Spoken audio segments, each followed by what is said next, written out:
सब पढ़ रहे हैं। सॉल्यूशंस में हम लोग पढ़ चुके हैं सॉल्यूशन क्या है, टाइप्स ऑफ सॉल्यूशन क्या है, concentration, methods of expression of concentration, solubility, factors affecting solubility, Henry's law पढ़े हैं। हेनरीज लॉ के बेसिस पर कुछ इंटेक्स्ट क्वेश्चन है, इंटेक्स्ट क्वेश्चन देखते हैं। इंटेक्स्ट क्वेश्चन है 2.6 टू 2.7।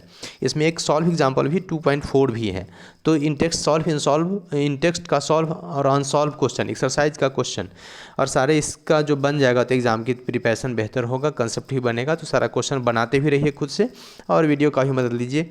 समझ में नहीं आया तो सारा वीडियो शुरू से अंत तक देखिए, समझ में आएगा। तो पढ़िए बढ़िए, देखते हैं हम लोग क्वेश्चन। सबसे पहला क्वेश्चन है H2S और टॉक्सिक। पूरा वीडियो देखिएगा शुरू से अंत तक, पहले समझा देते हैं फिर बाद में उसका एक्सप्लेनेशन भी रहता है। तो पूरा वीडियो देखिएगा तो उसका आंसर भी बाद में मिल जाएगा। पहले यहाँ पर समझ लीजिए क्या किया है। H2S a toxic gas with rotten egg like smell. H2S एक जहरीला गैस है जिसका सड़ा हुआ अंडे जैसा महक होता है। Is use for qualitative analysis. इसका उपयोग क्वालिटेटिव एनालिसिस में, मात्रात्मक विश्लेषण में किया जाता है लैब में। If the solubility of H2S in water at STP, तो H2S की सॉल्युबिलिटी जो है वाटर में STP पर, स्टैंडर्ड टेम्परेचर प्रेशर, जैसे ही स्टैंडर्ड टेम्परेचर प्रेशर बोला तो P इज इक्वल टू हो गया 1.0132 वार, ठीक है। और इज 0.195 m, स्मॉल m मतलब molality, moles per KG, means water का मात्रा हो गया 1 kg और नंबर ऑफ मोल हो गया N2 0.195 मोल पर केजी और मोलैलिटी हो गया 0.195 m। तो क्वेश्चन से ये मीनिंग लगाना सीखना चाहिए। Calculate Henrys law constant. अब देखिए यहाँ पर, अब आपको क्या है, x2 चाहिए तो हमें N2 पता हो गया 0.195, W1 हमें पता हो गया 1 kg मीन्स 1000 ग्राम, 18 से डिवाइड करेंगे तो 55 मोल, N1 N2 दोनों पता चल गया तो हमें x2 निकल गया। अब x2 जब मोल फ्रैक्शन पता हो गया और प्रेशर 1 atm ले सकते हैं या 1.013 बार ले सकते हैं, तो प्रेशर अगर हम लोगों को मिल गया, P मिल गया, x2 मिल गया, तो P equal to x2 into KH होता है, KH निकल जाएगा। दूसरा क्वेश्चन उसी तरह से, Henry's law constant for CO2 in water is 1.67 10⁸ pascal at 298 kelvin. तो यहाँ पर क्या है, हेनरीज लॉ कांस्टेंट दिया हुआ है। कैलकुलेट CO2 के लिए, calculate the quantity of CO2, CO2 का निकालना है क्वांटिटी, W2 निकालना है इन 500 ml, मीन्स हम लोग को 50 ml सोडा वाटर दे दिया, मीन्स वॉल्यूम दे दिया, जो मास भी 500 ग्राम ही माना जाएगा। तो वहाँ से हम लोग N1 वाटर का मोल फ्रैक्शन निकाल लेंगे, वाटर का नंबर ऑफ मोल निकालेंगे, N2 इक्वल टू 500/18, तो ये निकल जाएगा। जैसे वहाँ 1000/18 किए थे पहला क्वेश्चन 2.6 में, तो वहाँ से ये निकल जाएगा।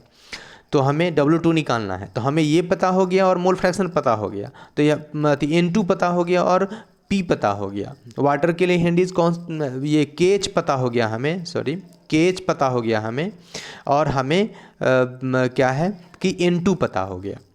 अंडर 2.5 atm CO2 प्रेशर, और प्रेशर कितना हो गया 2.5 atm, KH पता है, प्रेशर पता है, हेनरीज कांस्टेंट से मोल फ्रैक्शन पता हो गया x2, और x2 में से हमें N1 मोल ऑफ सॉल्वेंट पता है, तो मोल ऑफ सॉलिड निकल जाएगा और उसको मल्टीप्लाई कर देंगे CO2 44 ग्राम मतलब उसके मोलर मास से, तो हमें CO2 का मास निकल जाएगा। तो इस तरह से गिवन क्वेश्चन नोट करके एक बार खुद कोशिश कीजिए और फिर हम आगे इसका सॉल्यूशन दे रहे हैं तो पढ़िए, ठीक है। तो आगे देखते हैं हम लोग इसका पहले सॉल्यूशन। तो सॉल्यूशन क्या होगा, 0.195 m solution means that 0.195 moles of H2O is dissolve in 1 kg of water. तो मोल्स ऑफ H2O मतलब N2 हमें 0.195 मिल गया मोल, मोल्स ऑफ वाटर 1000, 1 kg उसका मास हो गया वाटर का, तो given mass by molar mass 1000/18 55.5 है मोल, ये N1 निकल गया, ये N2 हो गया, ये N1 निकल गया। तो मोल फ्रैक्शन ऑफ H2S निकाल लेंगे, N1/N2/N1 + N2 निकल गया। अब क्या है, हमें निकालना है हेनरीज लॉ से इक्वेशन जानते हैं, P = x में KH × x2, तो Henrys law constant KH = P/x2, तो हमें निकल गया। इस तरह से 2.7 देखेंगे सॉल्यूशन, तो KH हेनरीज कांस्टेंट दिया हुआ है, प्रेशर दिया है 2.5 atm, जिसे हम पास्कल में बदल लेंगे क्योंकि हेनरीज लॉ कांस्टेंट का यूनिट पास्कल में है, तो इसको भी पास्कल में बदल लिए।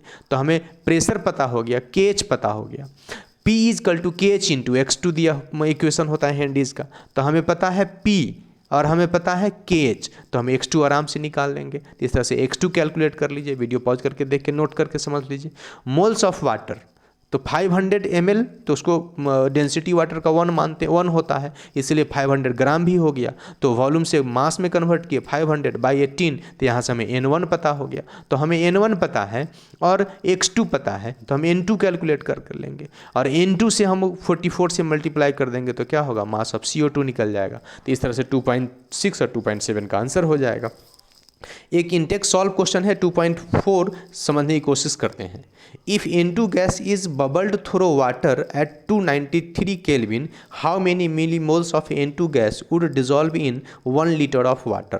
तो 1 लीटर ऑफ वाटर वॉल्यूम दिया हुआ है, N2 गैस है दिया हुआ, वाटर तो डेंसिटी 1 लेंगे तो मास भी 1 kg ले सकते हैं, और हम लोग को निकालना है N2 का कितना मोल प्रेजेंट है, तो number of moles of N2 निकालना है।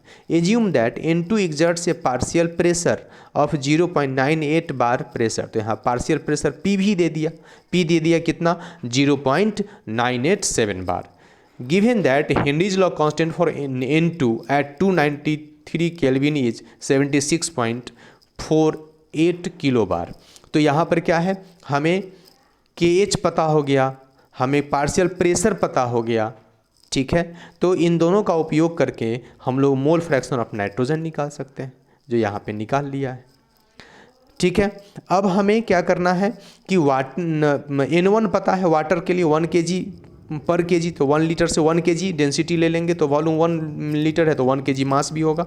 तो 1 लीटर से हम लोग 1000/18 करेंगे तो 55, जो पिछले क्वेश्चन में जो इंटेक्स में सॉल्व किए उसमें देखे हैं। तो हमें N1 पता हो गया, मोल फ्रैक्शन पता हो गया, तो वहाँ से नंबर ऑफ मोल हम लोग N2 निकाल लेंगे और उसको मिली मोल में कन्वर्ट कर देंगे, बस आंसर हो जाएगा। तो इस तरह से हम लोग क्या है कि अगर मोल फ्रैक्शन, मोलैरिटी ये सब निकालने हमें अच्छे से आ रहा है तो क्वेश्चन में जो गिवन है उसको अच्छे से पढ़ेंगे, नोट करेंगे, गिवन करेंगे और बनाएंगे।